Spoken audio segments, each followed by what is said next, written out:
अस्सलामुअलैकुम वरहमतुल्लाहि वबरकातुहू। मेरे प्यारे दोस्तों, मैं उम्मीद करता हूँ आप सब लोग खैरियत से होंगे। अल्लाह पाक आपकी तमाम परेशानियों को दूर अता फरमाए और आपके कारोबार में, घर में बेपनाह बरकत अता फरमाए। प्यारे दोस्तों, सूरह यासीन एक ऐसी सूरह है जिसको पढ़ने से या फिर सुनने से सारी परेशानियां दूर हो जाती हैं। अगर आपके घर में बरकत नहीं हो रही है, आपका कारोबार अच्छे से चल नहीं पा रहा है, तो आप लोग रोजाना सूरह यासीन को पढ़ना शुरू कर दें या फिर हमारे चैनल से डेली सुन लिया करें। इंशाल्लाह आपके कारोबार में बेपनाह बरकत होने लगेगी। प्यारे दोस्तों, सूरह यासीन की बहुत ही ज्यादा फजीलतें हैं, बहुत ही बरकत वाली ये सूरह है। अब आप लोग यहीं से अंदाजा लगा सकते हैं कि जिस सूरह मुबारक को कुरान पाक का दिल कहा जाता है, उसके कितने ज्यादा फायदे होंगे। सूरह यासीन एक बहुत ही पावरफुल सूरह है। प्यारे दोस्तों, अगर आपके घर में किसी ने जादू बंदिश करा दी है, तो आप लोग रोजाना सूरह यासीन को पढ़ना शुरू कर दें या फिर डेली सुन लिया करें। इंशाल्लाह जादू बंदिश हमेशा के लिए खत्म हो जाएगी और आपके घर में हमेशा खुशहाली रहेगी। प्यारे दोस्तों, आप लोग रोजाना फजर की नमाज पढ़ने के बाद सूरह यासीन को पढ़ लिया करें या फिर सुन लिया करें। इंशाल्लाह आपकी तमाम परेशानियां हमेशा के लिए दूर हो जाएंगी। प्यारे दोस्तों, जो इंसान रोजाना सूरह यासीन को पढ़ता है या फिर सुनता है, तो वो इंसान अपनी जिंदगी में कभी भी परेशान नहीं रहता है और उस इंसान के घर में हमेशा खुशहाली रहती है। तो आप लोग भी रोजाना सूरह यासीन को पढ़ा करें या फिर सुना करें। तो चलिए मेरे प्यारे और अजीज दोस्तों, मैं आप लोगों को सुना देता हूँ इस बरकत वाली सूरह को। आप लोग दिल लगाकर और पूरे यकीन के साथ सिर्फ इसे सुन ले। इंशाल्लाह आपकी सारी परेशानी हमेशा के लिए खत्म हो जाएगी। और हाँ मेरे दोस्तों, मैं आप लोगों को एक बात और बता दूं, अगर आप लोग अल्लाह पर यकीन रख के इस सूरह मुबारक को मुकम्मल सुनेंगे, तभी आप लोगों को इससे फायदा हासिल होगा। अगर आप लोग अल्लाह पर यकीन रख के इस सूरह मुबारक को मुकम्मल नहीं सुनेंगे, तो आप लोगों को इससे फायदा हासिल नहीं होगा। तो आप लोग अल्लाह पर यकीन रख के इस सूरह मुबारक को मुकम्मल सुने। और प्यारे दोस्तों, हमारे इस प्यार से और छोटे से चैनल को जरूर सब्सक्राइब कर ले और हमारी इस प्यारी सी वीडियो को दिल से लाइक करके कमेंट बॉक्स में आमीन जरूर लिखिएगा और हमारी इस प्यारी सी वीडियो को अपने तमाम और अजीज दोस्तों तक जरूर शेयर करें। अगर आपकी शेयरिंग की वजह से किसी एक इंसान ने भी इस सूरह मुबारक को सुन लिया, तो इसका सवाब आपको भी मिलता रहेगा जब तक ये वीडियो चलती रहेगी। तो आप लोग वीडियो को जरूर शेयर करें और इस वीडियो के अंदर सूरह यासीन को दिल लगाकर और पूरे यकीन के साथ सिर्फ सुन लें। तो ये लीजिए मेरे प्यारे दोस्तों, आप लोग सुन लीजिए सूरह यासीन दिल लगाकर पूरे यकीन के साथ।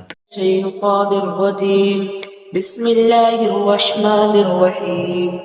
यासीन वल क़ुरआनिल हकीम इन्नका लमिनल मुरसलीन अला सिरातिम मुस्तकीम तंज़ीलल अज़ीज़िर रहीम लितुन्ज़िर क़ौमन मा उन्ज़िर आबाउहुम फ़हुम गाफ़िलून लक़द हक़्क़ल क़ौलु अला अक्तरिहिम फ़हुम ला युमिनून इन्ना जअलना फ़ी अअनाक़िहिम अग़लालन फ़हिय इलल अज़क़ानि फ़हुम मुक़महून वजअलना मिन बैनि ऐदीहिम सद्दन वमिन ख़ल्फ़िहिम सद्दन फ़अग़शयनाहुम फ़हुम ला युबसिरून वसवाअन अलैहिम अअन्ज़रतहुम अम लम तुन्ज़िरहुम ला युमिनून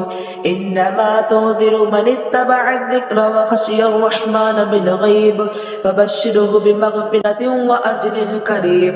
इन्ना नहनु नुह्यिल मौता वनक्तुबु मा क़द्दमू वआथारहुम वकुल्ल शैइन अहसैनाहु फ़ी इमामिन मुबीन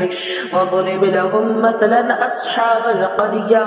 إذ جاءها المرسلون إذ أرسلنا إليهم اثنين فكذبوهما فعززنا بثالث فقالوا إنا إليكم مرسلون قالوا ما أنتم إلا بشر مثلنا وما أنزل الرحمن من شيء إن أنتم إلا تكذبون قالوا ربنا يعلم إنا إليكم لمرسلون وما علينا إلا البلاغ المبين قالوا إنا تطيرنا بكم لئن لم تنتهوا لنرجمنكم وليمسنكم منا عذاب أليم قالوا طائركم معكم أئن ذكرتم بل أنتم قوم مسرفين وجاء من أقصى المدينة رجل يسعى قال يا قوم اتبعوا المرسلين اتبعوا من لا يسألكم أجرا وهم مهتدون وما لي لا أعبد الذي فطرني فإنه فطرني وإليه ترجعون أأتخذ من دونه آلهة إن يردني الرحمن لا تغني عني شفاعتهم شيئا ولا ينقذون إني إذا لفي ضلال مبين إني آمنت بربكم فاسمعون قيل ادخل الجنة قال يا ليت قومي يعلمون بما غفر لي ربي ربي وجعلني من المكرمين وما أرسلنا على قومه من بعده من وجود من السماء وما كنا مرسلين يا كانت إلا صيحة واحدة فإذا هم خامدون يا حسرة على العباد ما يأتيهم من رسول إلا كانوا به يستهزئون ألم يروا كم أخلقنا قبلهم من القرون أنهم إليهم لا يرجعون وإن كل لما جميع الذين محضرون وآية لهم الأرض الميتة أحييناها وأخرجنا منها حبا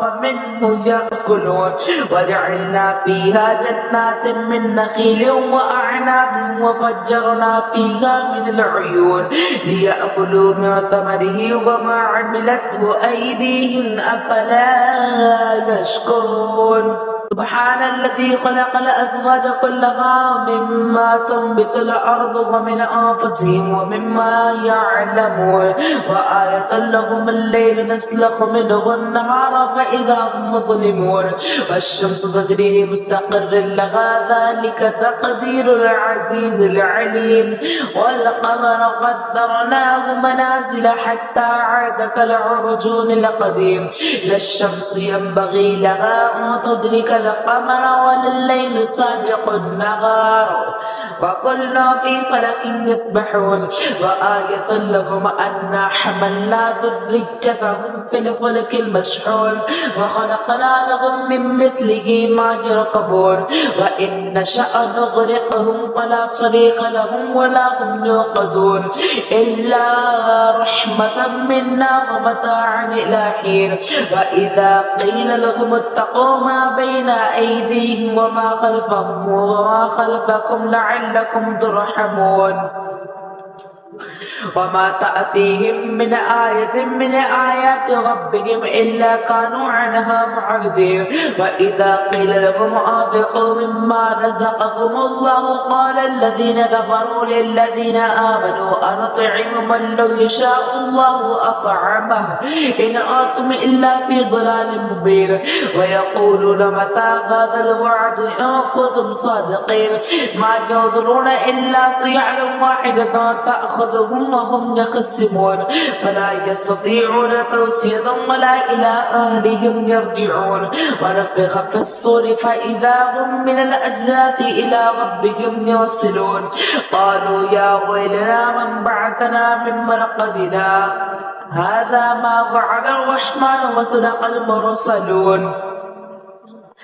إن كانت إلا صيحة واحدة فإذا هم جميع لدينا محضرون فاليوم لا تظلم نفس شيئا ولا تجزون إلا ما كنتم تعملون إن أصحاب الجنة اليوم في شغل فاكهون هم وأزواجهم في ظلال على الأرائك متكئون لهم فيها فاكهة ولهم ما يدعون سلام قولا من رب رحيم وامتازوا اليوم أيها المجرمون ألم أعهد إليكم يا بني آدم أن لا تعبدوا الشيطان إنه لكم عدو مبين وأن اعبدوني هذا صراط مستقيم ولقد أضل منكم جبلا كثيرا أفلم تكونوا تعقلون هذه جهنم التي كنتم توعدون اصلوها اليوم بما كنتم تكفرون اليوم نختم على أفواههم وتكلمنا أيديهم وتشهد أرجلهم بما كانوا يكسبون ولو نشاء لطمسنا على أعينهم فاستبقوا الصراط فأنى يبصرون ولو نشاء لمسخناهم على مكانتهم فما استطاعوا مضيا ولا يرجعون ومن نعمره نعمره ننكسه في الخلق أفلا يعقلون وما علمناه الشعر وما ينبغي له إن هو إلا ذكر وقرآن مبين لينذر ما كان حجا ويحق القول على الكافرين أولم يروا أنا خلقنا لهم مما عملت أيدينا أنعاما فهم لها مالكون وذللناها لهم فمنها ركوبهم ومنها يأكلون ولهم فيها منافع ومشارب أفلا يشكرون واتخذوا من دون الله آلهة لعلهم ينصرون لا يستطيعون نصرهم وهم